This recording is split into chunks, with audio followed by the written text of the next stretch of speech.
இது ஒரு வரலாற்றை சுமந்த மண்ணின் கதையா? ஒரு மன்னனின் வீர வணக்கமா?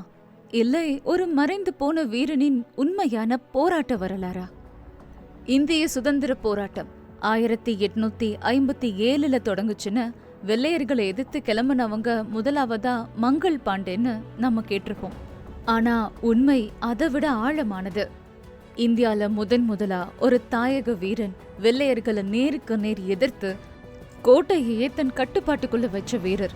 இவர்தான் புலிதேவன். இன்னைக்கு நாம மறந்து போன அந்த நம்பிக்கையோட உருவமான புலிதேவரோட உண்மை வரலாற்றை நினைவு கூற போறோம். இது அன்டோல்ட் சாப்டர்ஸ், அறியப்படாத அத்தியாயங்கள். புலிதேவர் பாளையக்காரர்கள்ல ஒருவர்.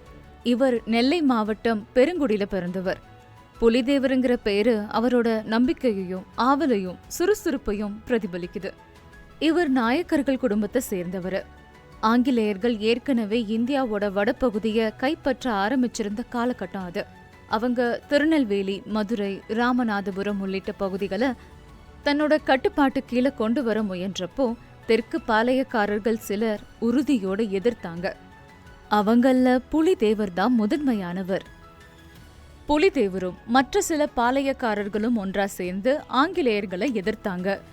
ஆனா சில பாளையக்காரர்கள் வெள்ளையர்களுக்கு ஆதரவு கொடுத்துட்டு இருந்தாங்க. முனைவர் வி ராமசாமி, J.H. நெல்சன் போன்ற வரலாற்று ஆசிரியர்கள் எழுதின ஆவணங்கள்ல இருந்து புலிதேவர் தன்னோட ஆட்சியில உள்ள மக்களுக்கு நல்ல நிர்வாகத்தையும் ஒழுக்கத்தையும் வழங்கினாருங்கிறதும் ஆங்கிலேயர்களோட வர்த்தக சுதந்திரத்தை எதிர்த்தாருங்கிறதும் தெரிய வருது. 1757 திருநெல்வேலி மாவட்டத்துல உள்ள ஆங்கிலேய குடியரசோட கொடுமைகளால கிளம்பிய போர்ல புலிதேவர் முதன்மை வீரராய் இருந்தாரு. தந்தை பெரியமுத்து தேவரோட சேர்ந்தாரு. ஆங்கிலேயர்களை எதிர்த்து போராடினாரு. புலிதேவர் தன்னோட கோட்டைய சிறந்த முறையில கட்டமைச்சிருந்தாரு. இது நெல்லை அருகிலுள்ள நெல்லை கட்டாலூர் பகுதியில அமைஞ்சிருக்கு. ஆங்கிலேயர்கள் புலிதேவரை அடக்க பல முறை முயற்சி செஞ்சாங்க. ஆனா அவர் களத்திலையும் அறிவிலும் வீர மிகுந்தவரா இருந்தாரு. பிற பாளையக்காரர்களோட கூட்டு அமைச்சு போராடினப்பவும் அதுல சிலர் பின்வாங்கினாங்க. பின்னர் புலிதேவர் தனி ஆளாவே ஆங்கிலேயர்களை எதிர்த்தாரு.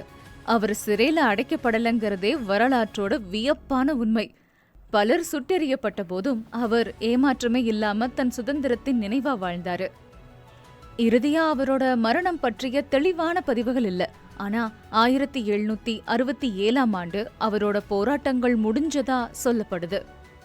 புலிதேவர் ஆங்கிலேயர்களால காயப்படுத்தப்பட்ட பின்னர் கூட கொஞ்சமும் பின்வாங்காம அவர்களை எதிர்க்கிறதுல முனைப்போட தான் இருந்தாராம். தமிழ்நாடு அரசு புலிதேவருக்குன்னு சிலைகள் அமைச்சதோட அவரோட நினைவா வரலாற்று பாட புத்தகங்கள்ல அவரை பத்தின செய்திகளை கொடுத்திருக்காங்க. அவரோட வாழ்க்கை மற்றும் போராட்டங்கள் தற்போதைய தமிழர்களுக்குள்ள மட்டும் அறியப்பட்ட உண்மைதான். ஆனா இந்தியாவோட சுதந்திர வரலாற்றின் முக்கியமான பக்கம் அவர். இன்னைக்கு நாமும் சுதந்திரமா சுவாசிக்கிறோம்னா அதுக்கான விதைகள் 100 ஆண்டுகளுக்கு முன்னாடி விதைக்கப்பட்டது. புலிதேவர் போன்ற வீரர்கள் தங்களோட உயிரையும் பெருமையும் தாயகத்தோட மண்ணுக்காக அர்ப்பணிச்சாங்க.